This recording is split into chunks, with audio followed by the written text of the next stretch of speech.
I am Deb Coviello, the Drop-In CEO, and as always, I'm grateful that you've dropped in on another show where week after week, I speak to the most amazing leaders who hopefully will share equally amazing insights, and I promise they will inspire you. And just know I show up week after week to do this noble work because I want to partner with those C-suite leaders to navigate their challenges with confidence because I deeply care about you and struggling less and enjoying the things you enjoy so much in life. And this week, I have the honor of introducing to you Paul Edwards, who is the founder of Emissary Publishing, a boutique independent book publisher that helps faith based founders tell the stories that matter. He's an entrepreneur, investor, and family man, a recovering analog nomad who's lived in 5 different countries, holds 3 passports, and speaks 2.5 languages. And he is active in the Chamber of Commerce, serves as a junior varsity ice hockey coach, and internationally, he's an elder and writer with On the Way, a Messianic Jewish ministry based in New Zealand. Lives in Arizona with his wife and 2 sons, enjoys bodybuilding and getting lost in the desert. Paul, thank you for dropping in on the show. Deb, it's so good to be here. And as my friend Jason and I have often commented, to be introduced by that smooth, silky, flowing Deb Coviello tonality is just like I don't even feel like this is a podcast. I feel like I'm in some what would you say, like a private upscale meeting where the MC just has is smooth as butter. So great to be here, and thanks for having me. And where shall I send the check, Paul?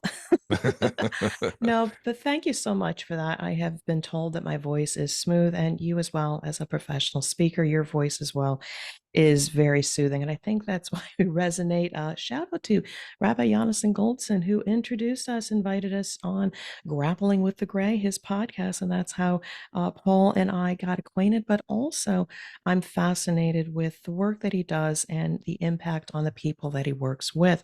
So, Paul, I'd love to pass it to you to just share a bit about yourself personally and professionally with my audience. Yeah, likewise, great minds think alike, and Rabbi Goldson is always asking those awkward, thorny questions that makes people like you and I both go, I need to answer that question. I need to know the answer to it, right? Yeah. And so I think that's part of what's sort of led to the overlap is that the book that I wrote that we'll be discussing is in large part my attempt to reconcile the often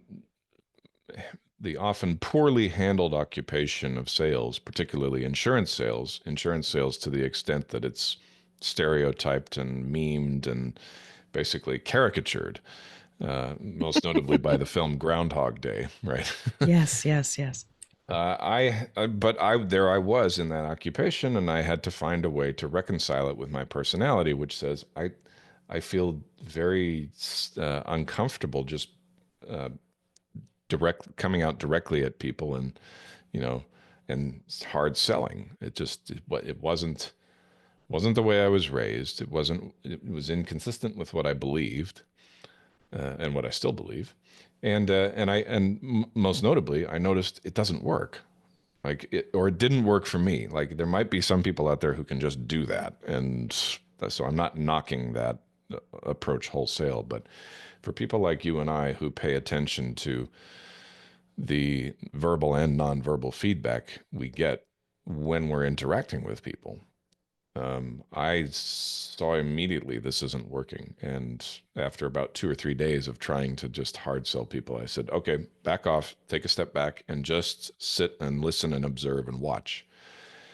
And I think that was the beginning of it. It was certainly wasn't the end of it, but it was the journey that ensued from that was figuring out how do I, as a purveyor of a product that nobody wants to talk about, very few people understand, and most people find just plain annoying and, you know, all that. How do I overcome those barriers and build relationships and build trust to where people say to me, hey, I'd like to have you review my insurance.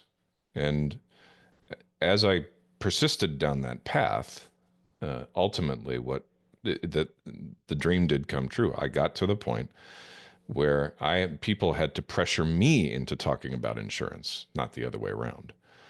And there's an amusing story. I don't know if you picked up on it there in one of the chapters where I talk about going to an event with one of my highest profile clients at the time. And he introduced me to all of his friends there as this is my insurance agent. And I said, hello, and I'm being pleasant and all that, but I didn't say a word about insurance. And, the banter throughout the evening, it was all a bunch of guys, right? And the banter eventually focused on me. And they started ribbing me and giving me a hard time about, Ned Ryerson and insurance salesman memes and all that sort of stuff. And I just played right along with it. Mm-hmm. And then they started asking me a little bit more serious questions. And eventually, I had to sort of laughingly say, I didn't come here to talk about insurance. I don't want to talk about insurance. I'm here to enjoy the event, right? And they Mm-hmm. laughed. They laughed along with that because, of course, usually it's the other way around. It's the salesman saying insurance, insurance, insurance, and people are like, I don't want to talk about insurance. I'm trying to eat dinner. So anyway, um, that was that was the sum and substance of it. Now, what came out of that obviously was substantially more as I migrated away from insurance and into publishing and ghostwriting and working with CEOs and entrepreneurs and executives and getting their their thoughts out of their heads and onto paper. But so much of that bled over because publishing is something that you do at the right time. So it's not something people do every day.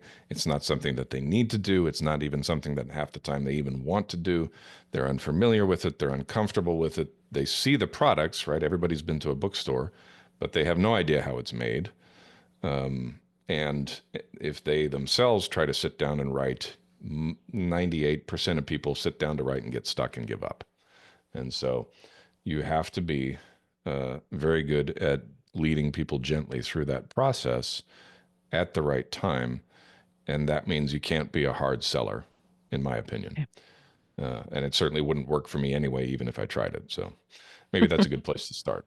No, it's fine. And for those who's listening or watching on the YouTube channel, Paul wrote what I would say a very validating and inspiring book for me. It's called Influencer Networking Secrets.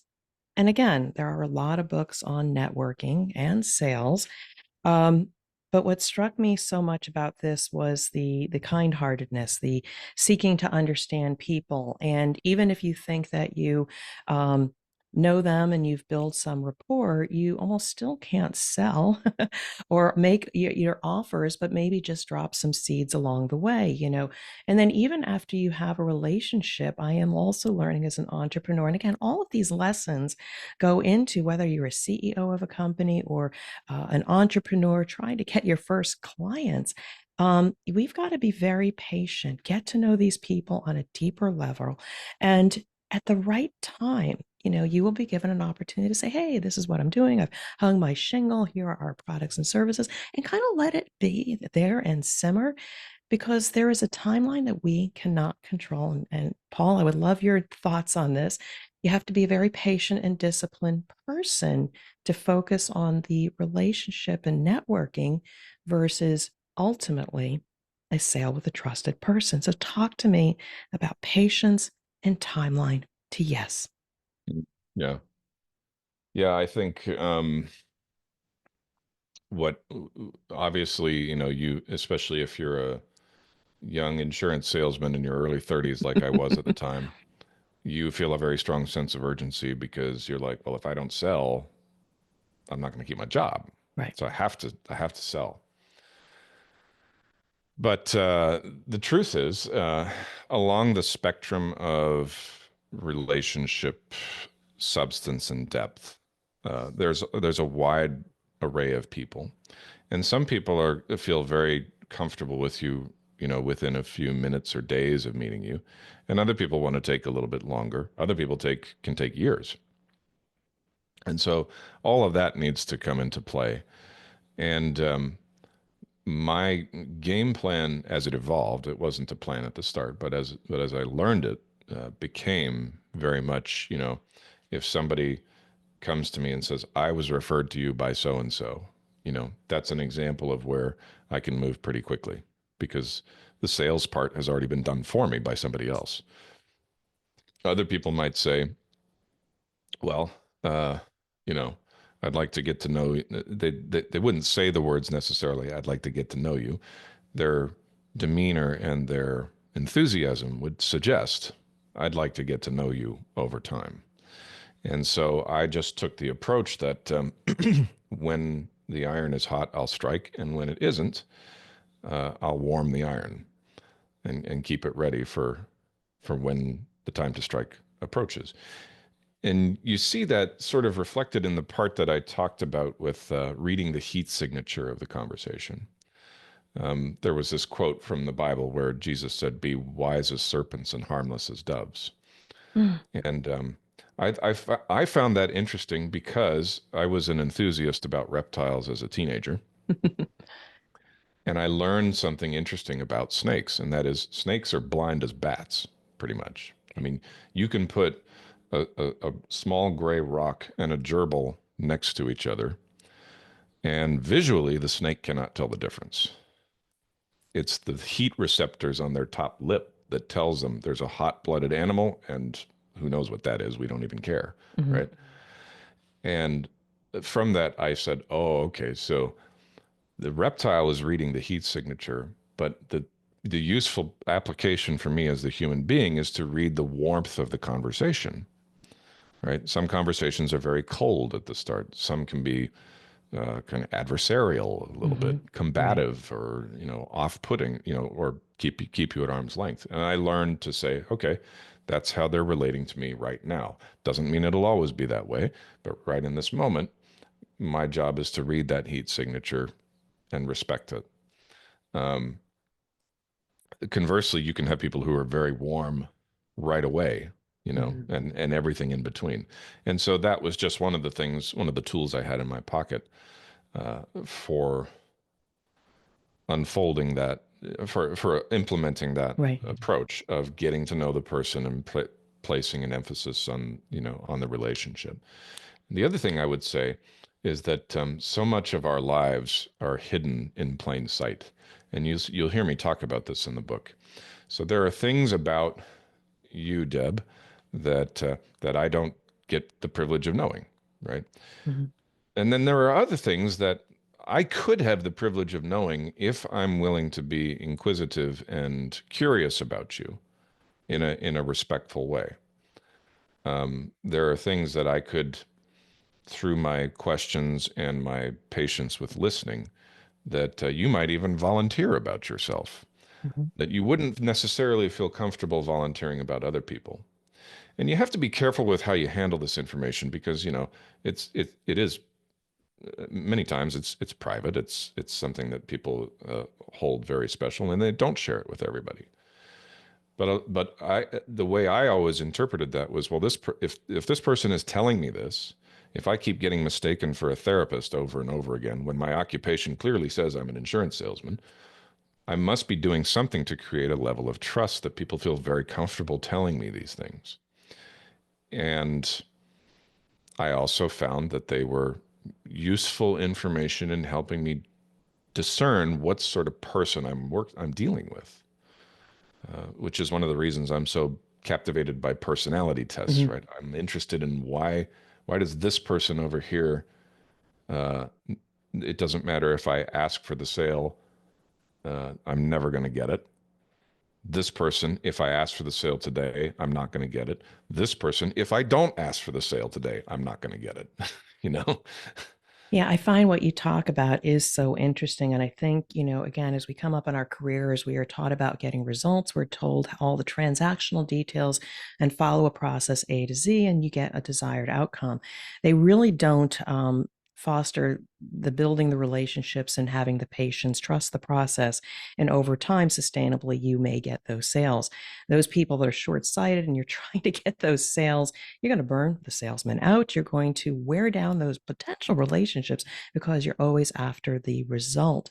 So I love how you've basically flipped the pyramid. We take time to to know human beings at whatever level they want to share, and we really can't control the timeline. But to your point, I love that warming the iron and that heat section, knowing when to move in. Mm. or strike, Yeah. depending on the situation. Um, yeah, it's very helpful. And if nothing else, for me, again, I always talk about my journey on the show is trying to have more reach, be bigger, have a greater impact on humanity. And how can I connect with more people so that I can meet them and see where they're at? And it maybe at some point my services can be of value to them. And you've kind of reminded me about 3 interactions I've had lately that look like we're going to move forward with clients. And I will say, to your point, they start telling me a lot of dirty laundry. And it is very private because if that information ever got out, um, the perception of them and their community and their job and with their family could be highly negatively impacted. So I think treasure those moments when they do tell you some intimate details about their life, because then you know you've got their trust. And again, when they're ready, let them recognize your value and be able to move forward and be in service to them. Wow. We skipped over a bunch of stuff. You went from insurance to, we went to your book, The Influencer Networking Secrets. But one of the real reasons why I also wanted to bring you on here was how you were in service to others when it came to telling their story. So I'd love for you to tell me how you went from insurance and then wound up starting your own business with Emissary Publishing. Mm. Well, the in hindsight, so much easier to see than going through it at the time. Mm. But quickly, I discovered that the way that I sold best as an insurance salesperson was by being all sorts of things other than an insurance salesperson.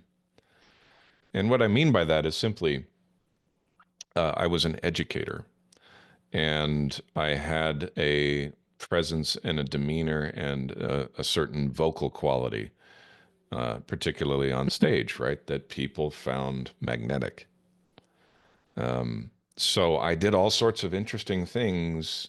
Insurance simply was the way that I greased the skids to keep doing them. But these larger things centered around this sort of mythic calling as communicator, whether spoken or written. And so after a while, it sort of became obvious that insurance had shown me some really good avenues because of the necessity of building relationships towards that calling. But it was never going to be the calling itself. There were too many other uh, cool things and interesting things and, shall we say, much more impact driven things that I could be a part of. Mhm. Once I had mastered this, done 10,000 hours, and I did do over 10,000 hours of networking. Mhm. Because then, of course, right, you can, I feel totally comfortable today walking into rooms filled with people who are globally recognized, highly influential, uh, audiences of millions, and I can treat it like I'm just walking into a everyday conversation with Joe Blow down the street. I still need 10,000 hours because I still feel a little awkward. So I got a little bit more to go. Well, I'm not saying I don't feel it's obvious. Like if I'm going into a room with, the president of the United States or what, that's a position of power. Mhm. But I have the ability to turn on in my brain and say, treat him like a regular guy, Mhm. because he's surrounded all day by sycophants and people who suck up to him and people who worship him and people who wait on his every need hand and foot. The one thing he doesn't have is somebody who can just be a regular guy, True. right? And there's a story, as a matter of fact. I got the privilege of doing some insurance for the mayor of the city of Lacey, which was near where I lived. Mhm. And I know I'm supposed to tell you about how I got into publishing here. I haven't lost my place, but this is a good story. No, we're all good here. All good. One thing again, it's not the same as being in the White House, but it is, you get people pretty much life just comes to you when you hold that position. People ask you to ask you to come and be a part of this, ask you if you want to do this. The one thing he didn't have was somebody who could create a unique place where he could relax and be himself. And so I did that. So I'll let people read the story to find out the Mm-hmm. details of it. Uh, but I just want to throw that in there. There was an opportunity because of the way I spoke, the way I write, the feeling, the uh, feedback that I got from people, that I could do something of substantially greater impact and significance, particularly around language. Now, that's the lofty version. The real life down to earth version is I actually got fired from my last position because I hadn't sold anything. Like I was all of a sudden about 6 months before I got fired, the leads still came in, the networking was still doing it, but I couldn't sell anything. There was one reason after another, didn't fit the insurer's profile, price was too expensive, got tied up in underwriting, whatever. I couldn't sell anything. And so That's the after sign. about 6 months, I didn't have another plan. The only plan that had ever worked for me was networking. Mm-hmm. And it was still working, but something else was gumming up the works. And in the meantime, I'm getting inspired by a transformation I went through. It was started as a physical transformation and then ended up, you know, I started becoming more intrigued with entrepreneurship. And I was in my late 30s at the time. And I'm thinking, it's kind of now or never if I really want to dig in and build a business and build a new career and all that. So uh, I got fired. And for the first probably year and a half, I didn't really know, I couldn't really nail down what my offering was. And I was just sort of trying things and grasping at straws, and nothing really worked out. But there was one thing that I knew how to do before I started trying to become an entrepreneur that served me as an insurance salesman and still served me as an aspiring ghostwriter and publisher, and that was networking. And so I continued to network both in person, but I also started at the time the Influencer Networking Secrets podcast. Mm.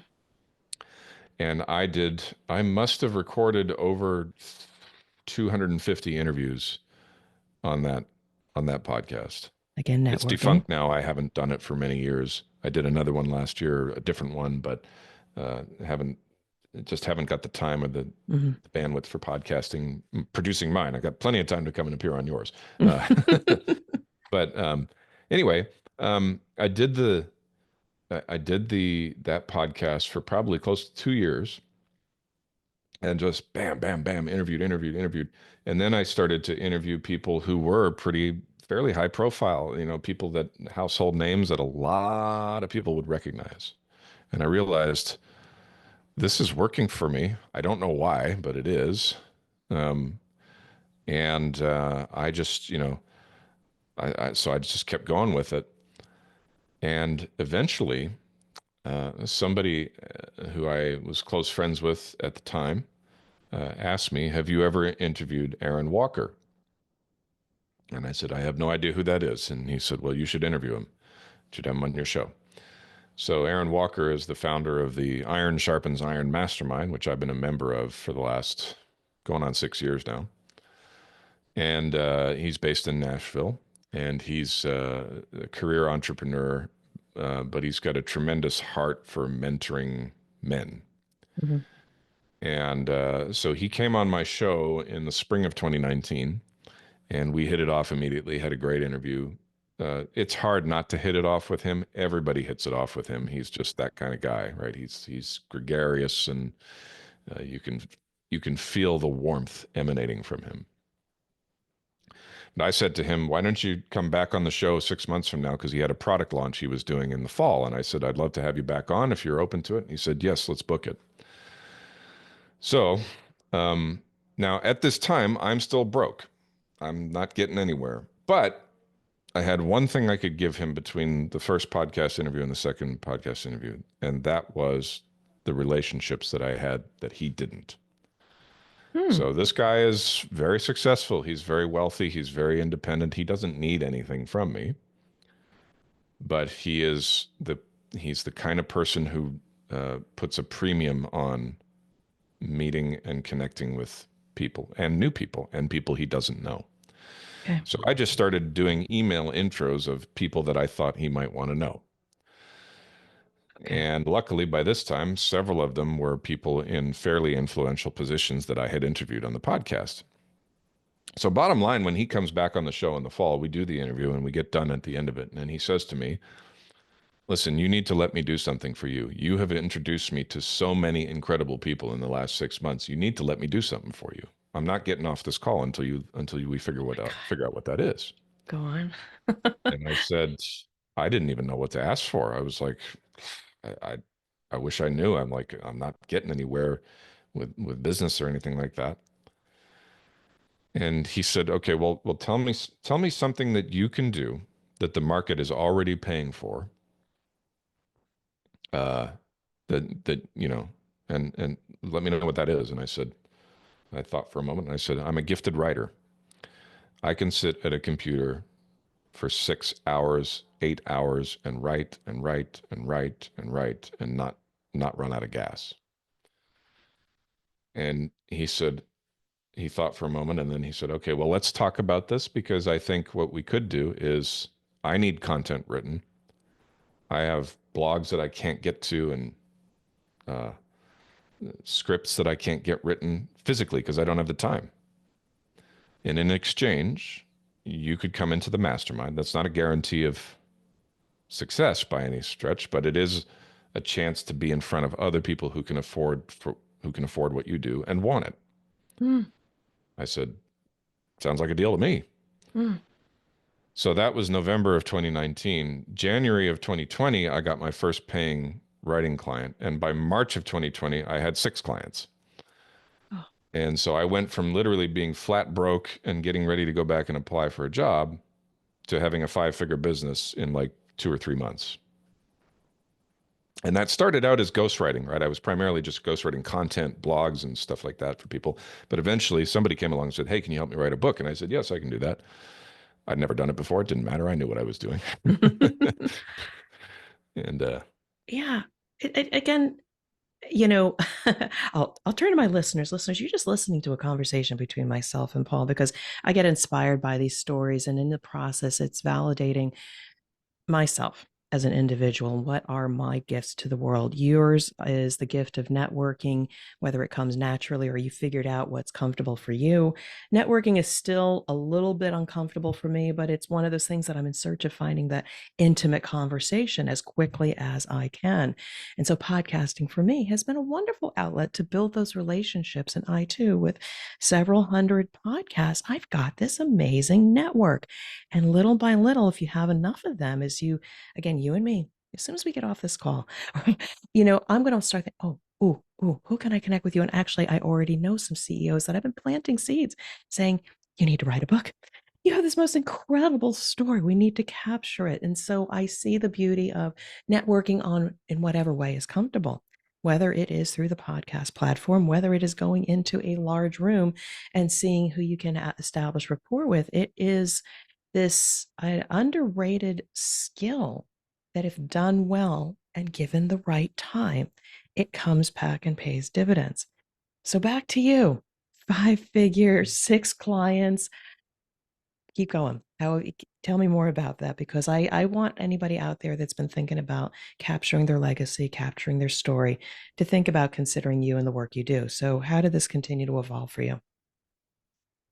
yeah, so the I think the two biggest strengths I brought to it was having this. I'm the son of an Englishman. I was raised on a very high English vocabulary. When I went and lived in England and spoke to British people, they would say things like, "You're awfully well spoken for an American. You actually know what those words are and know what those words mean." They have this very snooty sort of, look down their nose attitude. But with me, they didn't sense that. Right? With me, yes, I had the accent, but I knew what they were talking about because I was raised on their sense of humor and their wordplay and irony and all of that sort of stuff. So I had the verbal side of it. The other side of it, this is God given. I developed this at a young age. I don't know where it came from. I was just really, really good at it, and that's the parrot. or the mimic. Mm. And so uh, when I work with a client, one of my objectives is to make sure that I disappear into his message and nobody knows that it's me. So I mimic you on paper.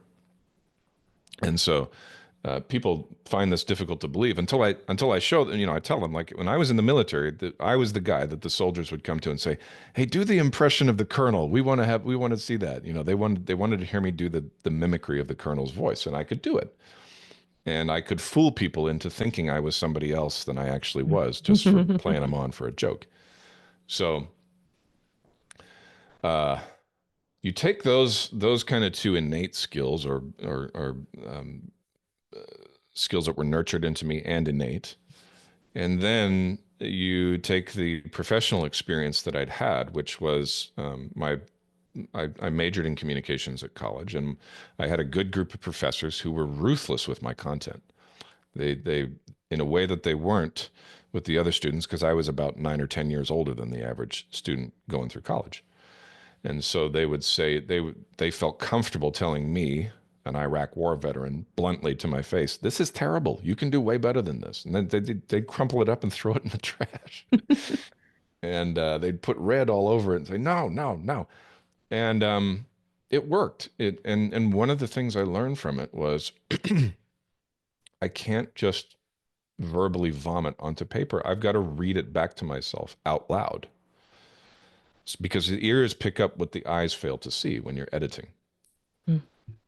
And it's true. And so I said to myself, well, hold on a second. If I can write like a client thinks, and I can talk like they talk, doing an impression of them, then I can edit my work in support of them in their voice, using my ears to say, would it sound like something they actually say? Or does it sound like Paul Edwards is speaking, right? Mm-hmm.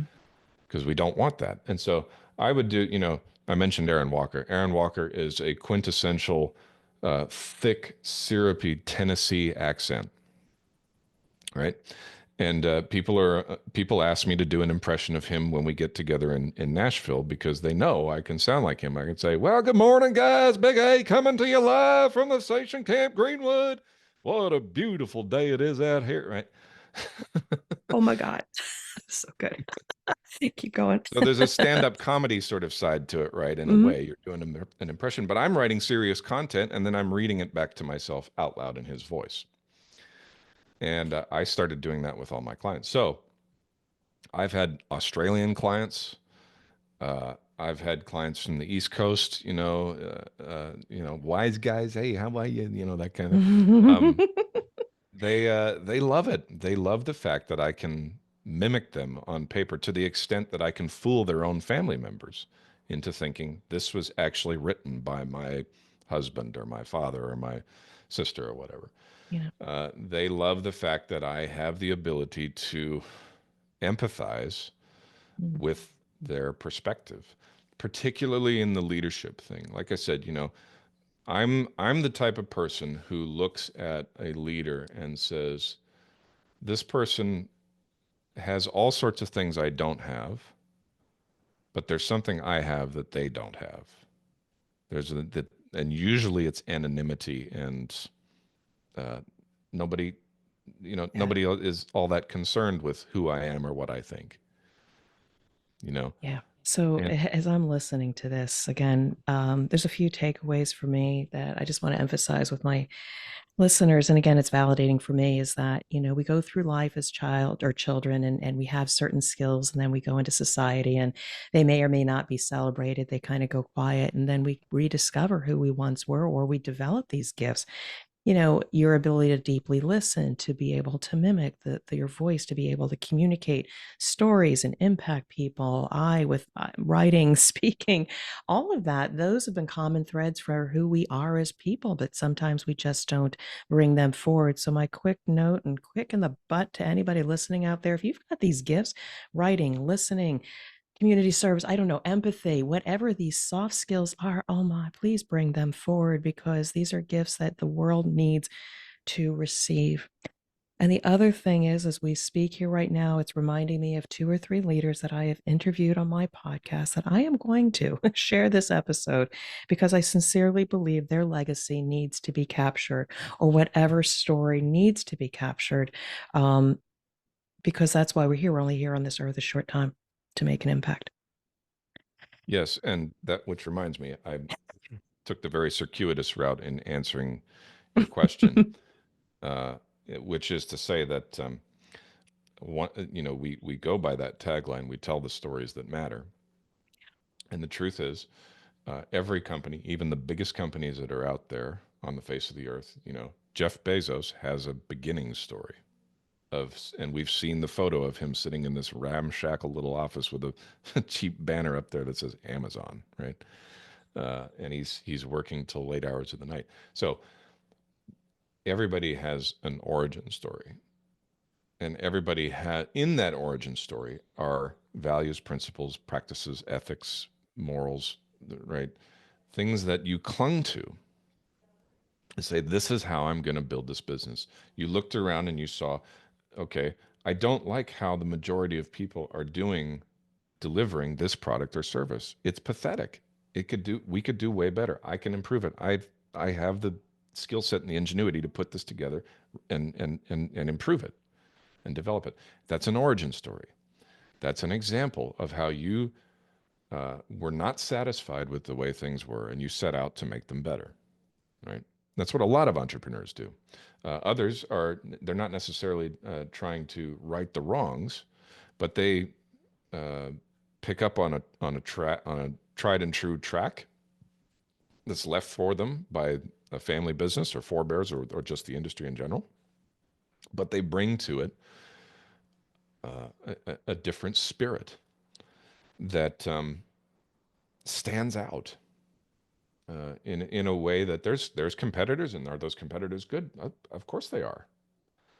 But the experience of the people who work for that unique business, and I'm thinking of brands like In-N-Out Burger, right? Hmm. Hmm. In-N-Out employees, you can feel the difference when you go in there. And are there other burger places that produce an equal quality burger? Yes, there are. So it's not the burger. The burger's good. It's important. But it's not really the burger. It's the combination of the burger and the different spirit that is brought to In-N-Out that makes it such a memorable experience to be a part of. And why there's a line out the door, Hmm. a line circling around the block to get into In-N-Out in certain places. Same thing with Chick-fil-A, right? There's every Chick-fil-A I've Yes, ever been to, the down the drive-through road is for 10 me. miles long. And the people are wonderful. It's a wonderful experience.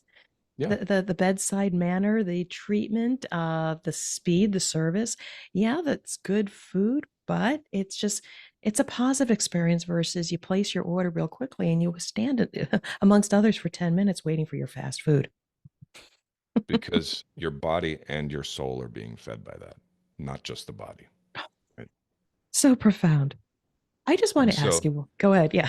well, just to finish, Yeah. quick finish of the thought, and that's the example of the origin story that I think a lot of leaders really would like to tell, would benefit from telling, and should tell, as you say. So that's what I would just. But a quick example, you've written a lot, displayed behind you are several pieces of your work on behalf of others.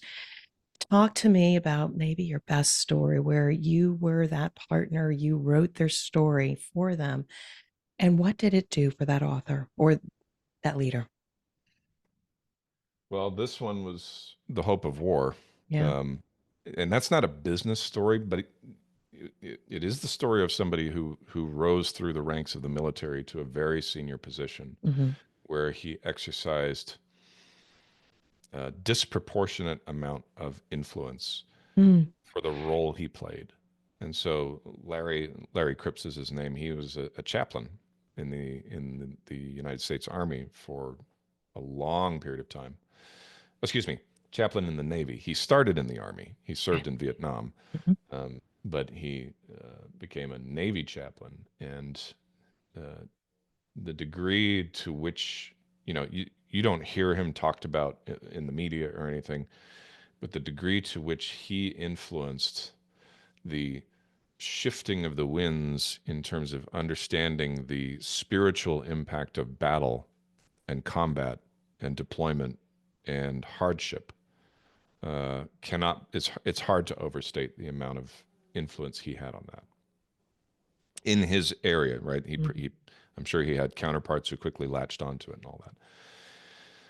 And as a combat veteran, as somebody who uh, so readily, like I so easily understood the language he was trying to get out, but he was struggling with it. And he's a good writer. He's talented with language. Mhm.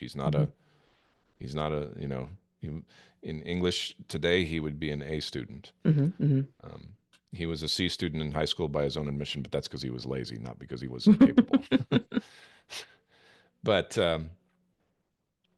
he had so much that he wanted to say.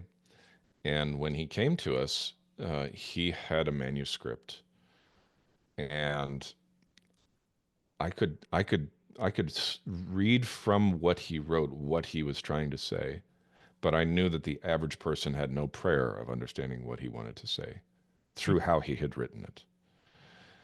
And I think that's a part of the problem is um, we may even be very clear on what what's fundamental, what really matters.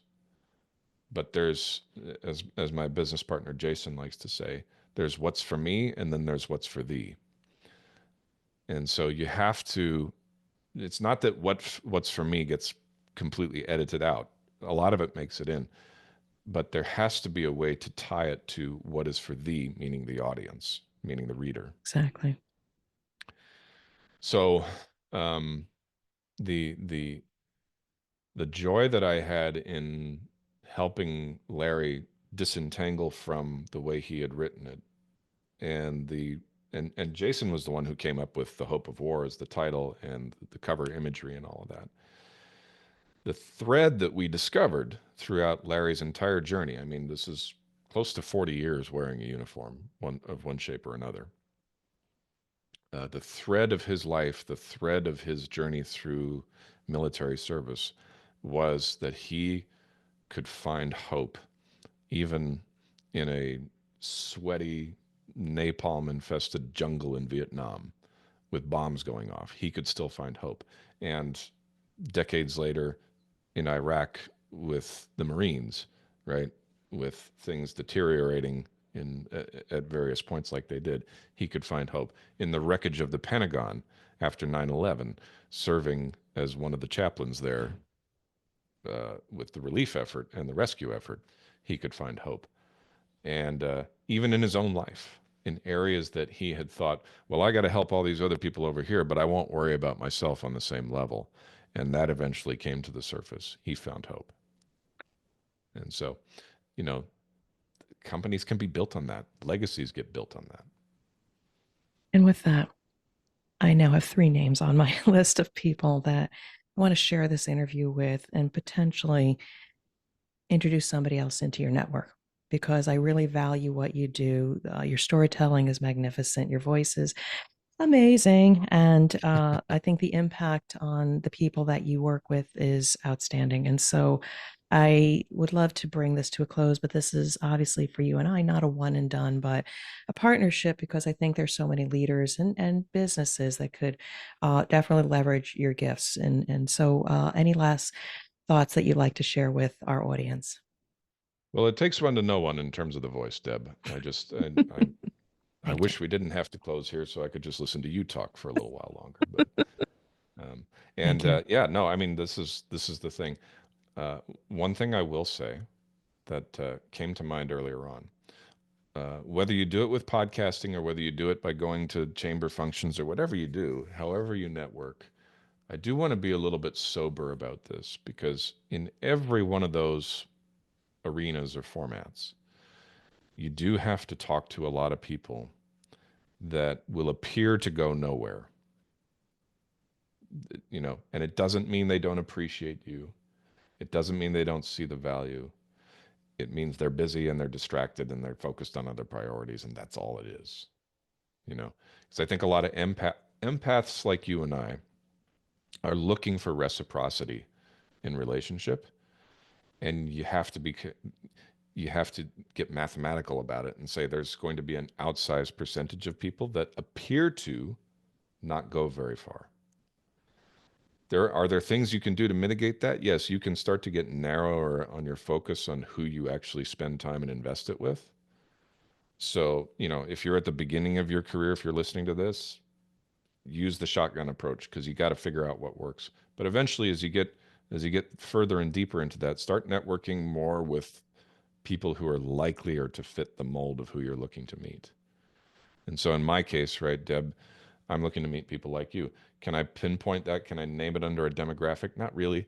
It's a spiritual quality. It's a it's an attitude of mind. You can't it shows up in the it shows up wherever it shows up. There's no science to finding people like that. But there must be a persistent effort to identify those people and zero in on them. And if you're going to put out energy, put it towards those people and let everybody else who shows up. That's great if they show up, and if they don't, it's okay too. It's that would be my sobering parting advice. So, Paul, I am grateful to know you, have you in my network, and now share your voice and your gifts and your insights with my audience. I just want to say thank you for being an amazing guest, and I wish you well and continued success.